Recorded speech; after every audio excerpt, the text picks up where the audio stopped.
Psyched podcast. I'm your host, Kaya Roman, and today I am so psyched to bring an incredible woman in psychedelics to this conversation, Kimberly Juroviesky. And today we are going to hear about Kimberly's incredible background. Let me tell you a little bit about Kimberly before we get started. Captain Kimberly Jurovievsky is president of the Ketamine Taskforce and senior vice president of the Healing Our Heroes Foundation. She's a disabled United States Air Force veteran and nurse practitioner who was injured on active duty and developed complex regional pain syndrome from her injury. Kimberly began getting treated with ketamine infusions that saved her life, and it inspired her to start a nonprofit called the Ketamine Taskforce when she realized there was a huge issue with patients not being able to get access to this treatment, especially veterans and first responders and those at risk of suicide, because the VA and Medicare and insurance companies are not covering ketamine treatment. For many years, Kimberly has fought through the system in many different ways through the task force to get insurance companies to cover ketamine for both mental health and pain. She hopes that this will break the ground for insurance companies to cover other psychedelic medicines as well as they become legal and more mainstream. During this process, Kimberly realized that some veterans and first responders can't wait until insurance companies finally cover this, and they need help now. So she and her husband started running these incredible retreats for veterans and first responders at little to no cost to receive ketamine through the Healing Our Heroes Foundation. And she's also an author of 2 books to help people who are scared understand what the ketamine treatment is all about. She wrote a book called Ketamine Infusions, A Patient's Guide. And she also recently published her new book, Ketamine's Journey, a journal for integration of ketamine experiences. And those are both available on Amazon. So wow, Kimberly, you have been very busy being an incredible advocate for so many people. Thank you so much for your work, and thank you for taking the time to speak with me today. I'm excited to be here. Thank you, Kai, for inviting me. Yeah. So I want to start with, your journey from the beginning of you served in active duty, you were injured, you developed complex regional pain syndrome, which I'm actually familiar with in my family as well. It's horrible, and there's really no treatment for it. How did you come to try ketamine? So basically, what happened was when I was on active duty, I was actually supposed to be deployed and got injured during a training exercise. From the training exercise, after the injury, I needed surgery. And when I woke up from the surgery, my arm started swelling like a balloon. And I had this bizarre pain. Like I felt like my arm was on fire. And I went back to my doctor and I'm like, I have this really weird pain. This is not normal surgical pain. And he's like, no, I don't think it's anything. You just need physical therapy. Well, I actually had a friend in Florida who had complex regional pain syndrome. And I hadn't talked to her in a few years, but I kind of remembered her describing her pain as this burning sensation. So I called her and she's like, yeah, I definitely think it's CRPS. You need to get in to see a neurologist. So I went back to my doctor and he's like, no, you don't need a neurologist, just need physical therapy. Well, unfortunately, at that time, it was the time of when huge cuts were happening in the military. So all the primary care doctors were told not to refer anyone to specialists. So he just kept sending me to physical therapy, which was in-house. And, he kept telling me, no, you're going to be fine. You're going to be fine. Well, after 10 months of this, he finally realized I wasn't fine. I wasn't getting better. And he finally sent me to see the neurologist. And I went to see the neurologist, and the neurologist says to me, well, if you'd been here in the first couple months, we could have tried a nerve block, which sometimes reverses this. But at this point, there's nothing else we can really do for you except like try all these different medications, which are just going to medicate you, but they're not going to fix the problem. So we tried it all. We tried gabapentin, Lyrica, Cymbalta, Percocet, Oxycontin. I mean, you name it, I tried it. Nerve blocks, and nothing worked. And then several months after that, I actually had a secondary accident. We had a huge ice storm in St. Louis where I was living at the time, and it was in the middle of the night. So when I woke up the next morning, I saw the steps were icy and stuff, but I didn't really think much about it. Went down the steps, and of course I couldn't use my arm because I was dealing with all the CRPS stuff in my arm. went flying on the ice and fell and hurt my leg. And to this day, I still don't know how. I somehow drove my car to base and got to base and went to get out of the car, and my leg had swollen like a balloon by the time I got there, and I Oh literally couldn't no. step down under, put weight on it. So I called my commander, and she called the physical therapy team who came out with a wheelchair, and they brought me in. They took me to X-ray, and it wasn't broken, but it was a sprain, and literally the CRPS had started attacking it within minutes. Oh no. Yeah, it was terrible. I went back to the neurologist. He tried a nerve block, didn't work. My leg just kept swelling and swelling, and it was absent. The pain was unbelievable. It was even worse than my arm. So at that point, the military said, well, you're not doing your job. You can't move. Basically, we're going to retire you. I got very lucky that they didn't just throw me out. I got retirement. So that was very lucky. But at that time, I became extremely depressed because here I literally lost my job. I lost my career in the military, which I had loved, was completely bedridden. And not only was I completely bedridden, even laying in bed was so painful. I couldn't put a blanket on me. I couldn't put a sock on. I couldn't put a shoe on. It was an absolute nightmare. And that same friend who had kept calling to check up on me because she knew not only was I in horrible pain, I was very suicidal as well. I really didn't want to live anymore. She called me and she said, I just heard that this drug, ketamine, which is an anesthetic, is being used for complex regional pain syndrome. She said, why don't you look into it? So, being a nurse practitioner, I went down a very deep rabbit hole, started researching, reading, doing everything I get my hands on. And yes, I found out they were treating CRPS with ketamine, but at that time it was impossible to get it. Every place was charging like $20,000. And what? It was, oh yeah, it was crazy. What year was this, Kimberly? That was back in 2013. Okay. So, yeah, and even the places that were a little bit less cheaper, even $10,000, there was no way I couldn't afford that. So that same friend, about a month after that, sent me, she said she heard that a research study at the Hospital for Special Surgery in Manhattan was going to be doing a study on ketamine for CRPS. So I immediately called the phone number that she sent to me, and they said, great, we'll put you on the wait list. So about 8 months later, they called me back and they said, are you still interested? I'm like, 100%. So they said, when can you get here? When can you get to New York? Because we were living in Florida at the time. So me and my husband immediately flew into New York. I went back 4 times to be evaluated, and they finally called me and said I'd been accepted into the study. So this was now January 2015. I got admitted to the hospital for 5 days and was very lucky to get the real drug, not the placebo. I mean, I literally knew within an hour I was getting the real drug. Thank goodness. There's no hiding that. Yeah. Came out of the hospital 5 days later with a 50% decrease in my pain. I was able to put a sock on and a shoe on for the first time in almost 5 years. And didn't want to kill myself anymore. I wanted to live, and it was unbelievably amazing. So I'm like, wow, this is incredible. But what am I going to do next? Because, here I'd done the hospital side. Thankfully, the trial went on for almost a year. So I had more infusions going. But at that same time, the whole ketamine experience, no one talks to you about the psychedelic side of it. So I really wanted to talk to other people. And I actually found somebody on Facebook who was one of the few people who got ketamine through the VA in San Antonio, which is one of the only VAs that are actually doing CRPS infusions at. And I said to her, how about we start a Facebook group to talk to people about this? So sure enough, we started a Facebook group, which now has over 12,000 people in it. Wow. We're pretty evenly divided between pain patients and mental health patients. And it's a great group. It's usually supportive. I mean, everyone in there is really amazing.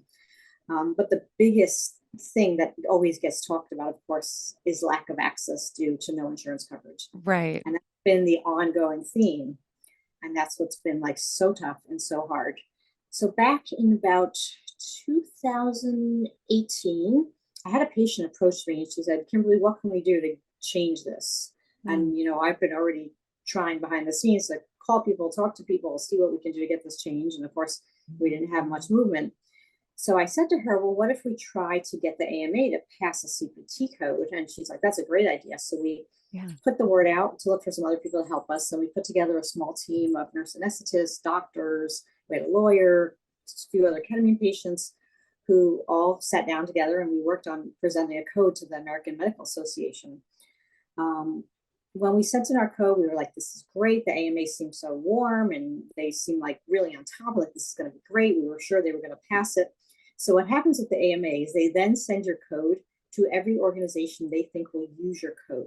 Okay. So they sent it to American Society of Addiction, American Society of Anesthesia, all these different organizations. Mm-hmm. And then you get comments. So all these organizations sent their comments back, and all the comments came back. We don't need this code. Who are these people? Why are they doing this? Oh no. And we were like, and the only ones who were positive about it was the addiction people, which I was kind of surprised about that actually. But everyone else was completely negative.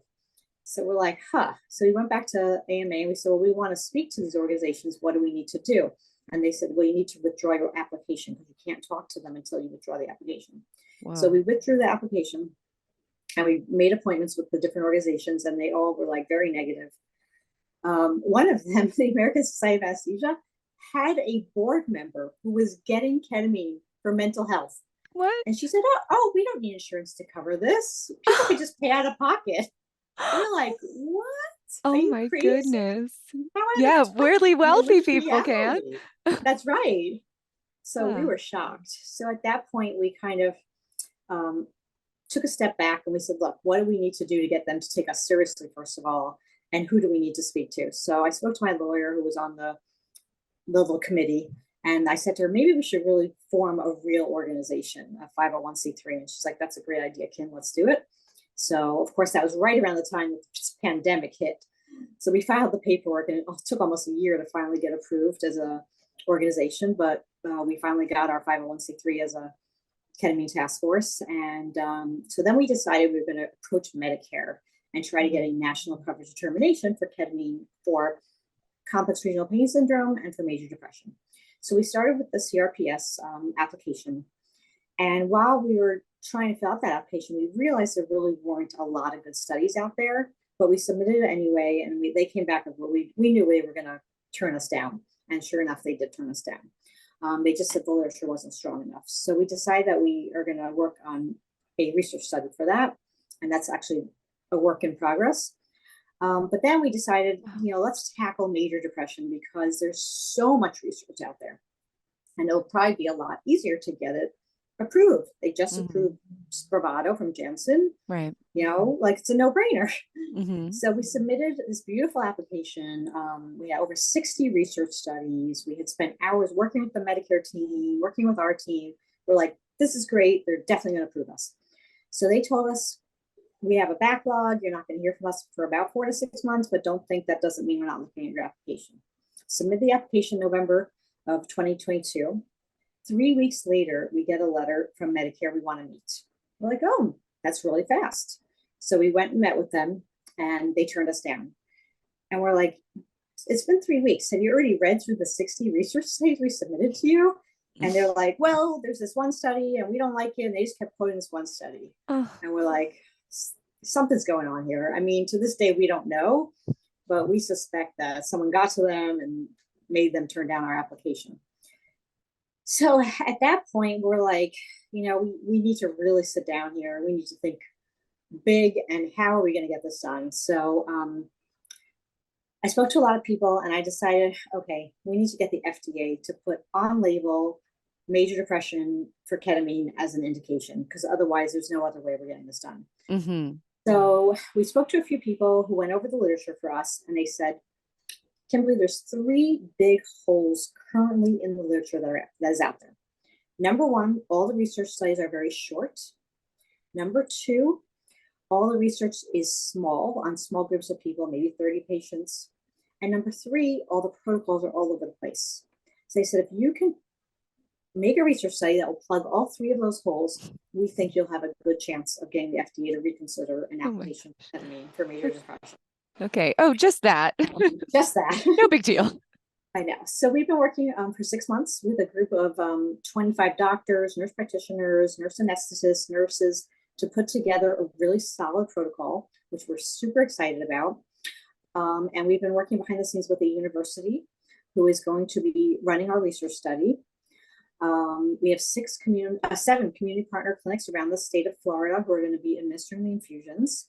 And we're going to be doing a 300 patient, 3-year trial to get ketamine approved for major depression. And we are hoping to have the funding secured as well. So we're very excited about it. Oh my God, Kimberly, I'm like gonna cry. I feel so inspired by your just refusal to give up because you know how many people this can help and all of these hurdles that you're leaping through. How are you funding this so far? You started a 501(c)(3). Are you running on donations?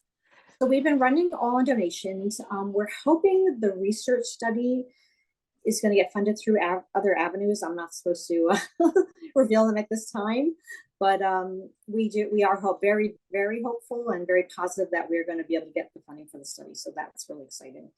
Wow. But the rest of it, yes, has been coming through us, and it's been hard because raising money just us. Yeah. Well, I want to give people a few times throughout this conversation to go to your website and donate. So, ketaminetaskforce.org, is that the Yeah, best place for people to go? absolutely. Please, everyone out there who has received benefit from ketamine, I encourage you to pay it forward and give back to so many people in need who can't afford that treatment and support this work that is really pioneering this change that will, like you said, affect all the psychedelic treatments. I mean, ketamine is the first one. Getting over that hurdle of getting insurance and the VA and Medicare to cover it will set the standard for other psychedelics being covered. So everyone who works in the industry, everyone who, is running ketamine clinics, is involved with ketamine, should be supporting the ketamine task force because we all benefit from the work that you're doing, not to mention all of the patients who will benefit from it. So, wow, I just like really, really thank you for what you're doing. I want to know, so you have been doing this work and I think you've seen some progress. So like I know you're doing this study and that should really push things over the edge, we hope, at a federal level. But hasn't there been some movement with Blue Cross on a state level in covering ketamine? So there has been a very small amount of movement. So Blue Cross Blue Shield of Massachusetts and Vermont has actually written into their policy to cover ketamine for major depression, Okay. which is huge for us. Wow. Kaiser Permanente in one part of California, Okay. just within maybe the last month, has also started covering some ketamine infusions for major depression as well. Okay. So, we're getting these little tiny pockets here Yeah. and there, which make me very hopeful. Yeah, it's first steps. It's first steps. And so we're really hopeful that it's going to happen. Do you Um, have any insight into what happened in that one area of California with Kaiser or, Vermont with Blue Cross to make that happen in those specific with locations? with Kaiser, somebody at Osmine, Dr. Allison McGinnis, did a Okay. bunch of research, and she's behind the scenes working with them and pushing for it. There were also some other doctors there as well. I had spoken to a doctor actually who works for Kaiser who really saw some major benefits from it and was really trying to help push for it. So I think it was those little pockets pushing for it. It's Yeah. people don't realize that, if you keep writing letters, if you keep pushing, it does make a It difference. does. This is how the world changes. I feel like your story and the story of ketamine, this is like history in the making of really showing how the diligent work of even just a few individuals who refuse to give up actually changes the whole paradigm for millions of people.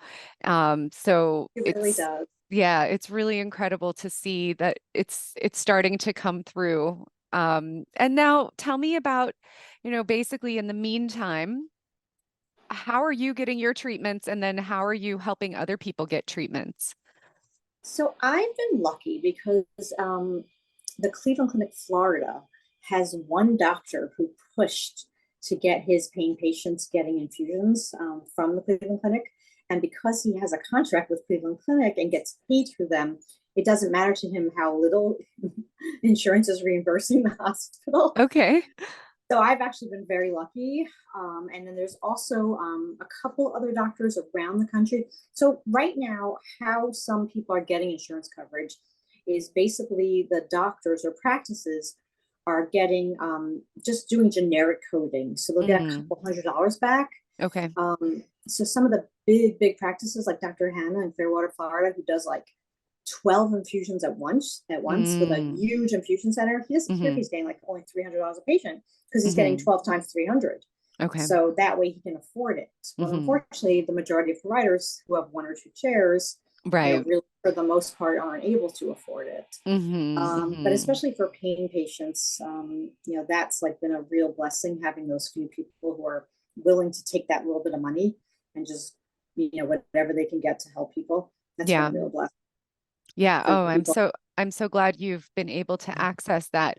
And just for my own understanding, the difference between an infusion for pain and infusions for mental health, it has to do with the sort of the length of the infusion, right? It's much longer. Right, length of infusion and dose. So it's Okay. interesting. So mental health infusions, for the most part, won't work for pain. And the reason is Mm. it's because they're short and the dose is lower. Okay. But pain infusions will work for mental health. So they don't Yeah. just cover the pain, they also cover depression and PTSD and all this other stuff as well. Mm-hmm. They're tough to go through though. They're 4 hours long. Wow. The dose is high and they're not easy. In fact, I hate them. I always So tell people it I'd doesn't much put you rather to do a sleep. mental health. No, you're awake. You're in a Because dissociative state. you are, but a lot of doctors will give Versed or Ativan or other drugs with the pain infusions just because they are really tough to go through. So I always tell people I'd much rather do my a mental health infusion, which I'll do occasionally between my pain ones when I'm getting really like bad mood again and stuff. They're just so much easier to go through, and it's ketamine is very noisy in the brain. So just Mm. imagine like noise for 4 hours. It's a Yeah. lot. Yeah. So they're not easy to go through. And I do like to tell people about that in advance. Don't be afraid if you need Versed or something else just to relax you because they're hard to go through. I do definitely find I get better results the less other drugs I take with ketamine. Okay. So I do try to limit getting any benzo or anything with my infusions as much as possible. But if you needed to do them, it is what it is, and you'll still get some, the results, and they'll still be decent. And So, how but for the often do mental health ones, Mhm. definitely try to avoid any other drugs if you can, and because unfortunately, some doctors are still like throwing Versed and stuff like that into the mental health ones, and we're definitely finding that decreases the effectiveness for people. Oh, great to know. How often is it usually necessary to do the infusions for pain? It's different for every single person Mm-hmm. because I don't take any other drugs except ketamine. I get Mm-hmm. really, really good results. I'm also That's genetically a fantastic responder. oh great. And because of that, I get about 3 to 4 months of pain relief. Now, that doesn't mean total pain relief. I want people to Okay. realize that. I still have bad days. I still have days where I don't get out of bed Mm-hmm. or get off the couch. There's still a lot, unfortunately, a lot of those days, but Mm-hmm. they're not every day anymore. They're not the Yeah. majority of my days, and I still can even on my worst day, like at least maybe I can put a sock and shoe on and take a car ride to the supermarket and sit in the car while my husband shops, versus Mm-hmm. just literally being completely bedridden, not able to move, which is where I used to be. Mm-hmm. Mm-hmm. So at least most days now, I can at least put that sock and shoe on without like dying of pain. So that's like a Wow. huge difference for me. But I still definitely have days where I'm not 100% and I can't move and I just want to lay in bed and don't want anyone to bother me. So, because people have to realize, and everyone asks me that, they're like, "How are you doing this, Kimberly?" And I'm like, "I'm doing this because I have a million volunteers who help me. Like, I could not do this without my amazing volunteers. And every single person who helps on the Ketamine Task Force is volunteer. We don't have, Wow. no one is paid. 100% of the money goes toward the cause. And every single one is there because their heart and soul, because they believe in the cause, they believe in helping people. So it's super important to me. Wow. Huge shout out to the volunteers who are helping the Ketamine Task Force. And I feel like there's just so many volunteers who are helping to bring forth psychedelic medicine right now. Um, and it is a labor of love because we know there's so much healing that people need, but it's a long road. So what do you anticipate, happening next? This study, I imagine, there's a long period of time to get through 300 people in a study. Do you have a time frame in mind that if you could make predictions about how this will play out? So we're hoping after 1 year of the study that maybe the FDA would be willing to look at the data. But another thing we are trying to do is to get the court of public opinion on our side. Hmm. And how we're trying to do that is so I was really trying to figure out what's the best way to get the public on our side. And documentaries are, so popular nowadays. And I'm like, I want to make a documentary, but I don't want to be like all the other documentaries out there. I want to be something different.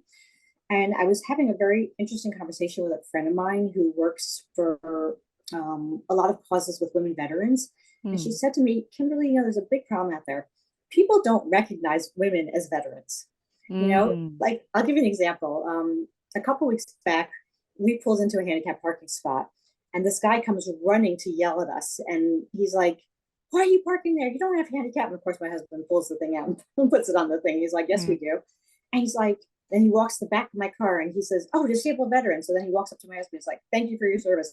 It literally says on the back of our car, disabled woman veteran. Oh, And he thanks my husband for his service. And my husband's like, oh, it's her, it's not me. My husband actually did serve, but in the Israeli military, not the American.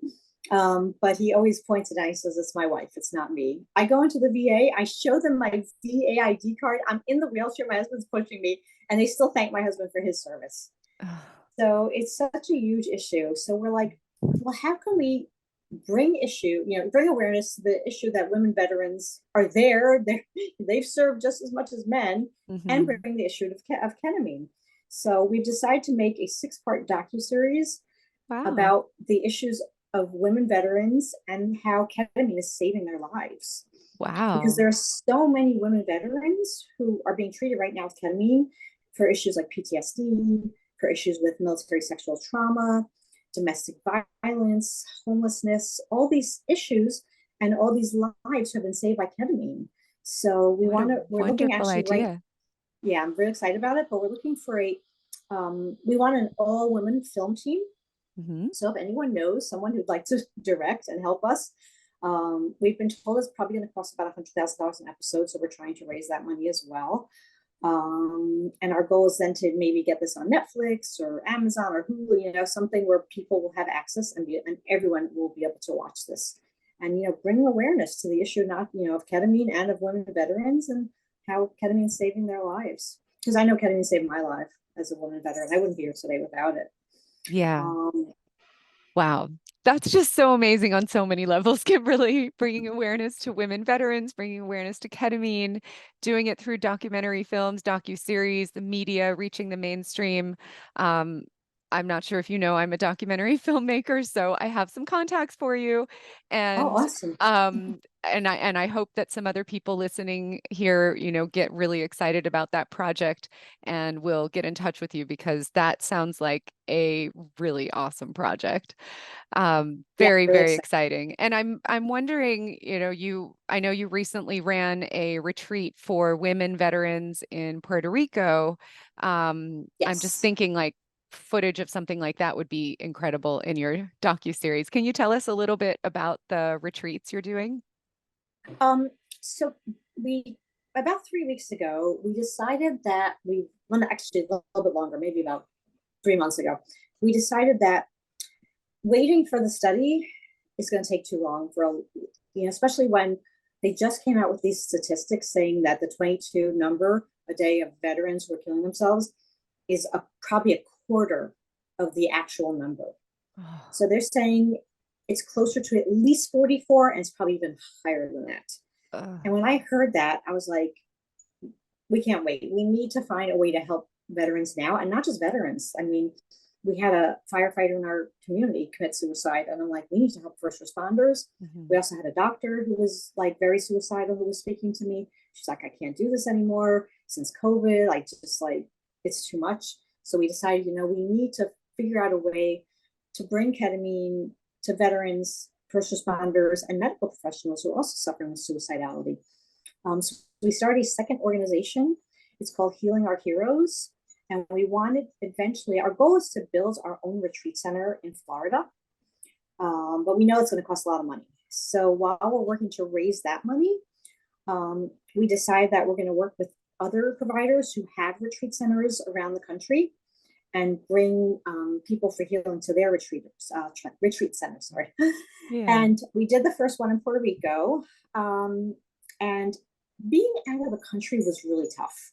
Mm-hmm. It was tough for a lot of reasons. We had one veteran with us who had some very severe medical issues. And we realized that if, God forbid, he had needed emergency medical care, it would have been very hard to get him to good medical care, which is Mm-hmm. why we decided that ketamine is legal in the US. There's no reason not to keep the retreats on US property. Mm-hmm. So we decided we're going to work with retreat centers in the United States Great. until we can get our own retreat center up and running in Florida. So we had a doctor from Hawaii reach out to us, and he's like, well, come do your next retreat at our retreat center in Hawaii.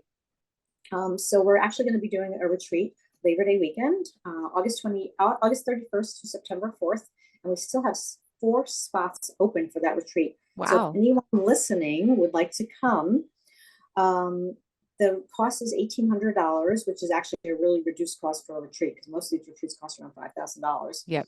So we brought the cost down as much as possible. And we're trying to bring it down more by donation. So if anyone is interested in donating to that, we would be so grateful. You can donate through healingourheroesflorida.org, specifically to help bring veterans out for retreats for healing. But we're really excited about this retreat, and we have an amazing team put together. We have a retreat facilitator who actually worked with us in Puerto Rico, who's going to be coming out. She's absolutely incredible. She does some amazing work of the inner child, and we're going to be doing art therapy and yoga. We're going to have a cacao ceremony, which I'm super excited about. Campfire, singing. We're also going to do some things out in nature in Hawaii. So it's going to be absolutely amazing. Wow, that sounds so incredible.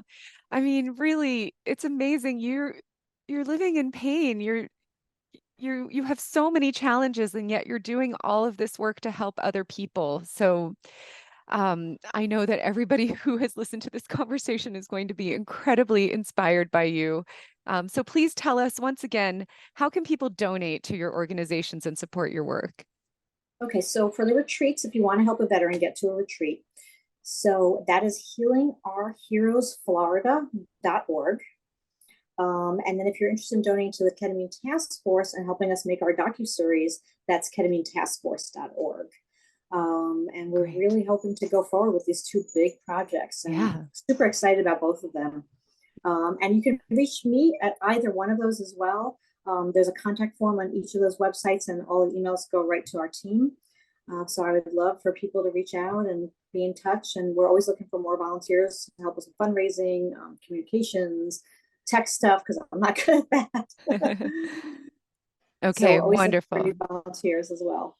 Thank you so much. And can people follow along on social media too, to follow along with what's happening? Absolutely. So we have a LinkedIn, we have a Twitter. We're working on Instagram as well. I'm not so good with the social media stuff, so I'm also looking for someone to help with social Okay, media as calling for a well. social media volunteer. Absolutely, that would be amazing. Because I can only do so much, so Of it's hard. course. Yeah, and you are doing so much. So, wow, thank you. Incredible. I'm so excited to watch how things progress. I'm so grateful to you for everything that you've done. And I hope that many people who are listening offer their support. I'm definitely going to be supporting in every way that I can. And just really, really grateful to you, Kimberly, and all of the volunteers in your organizations. Thank you so much for what you do. Thank you, Ben. Thank you, Kai, for having me on. All right, take care.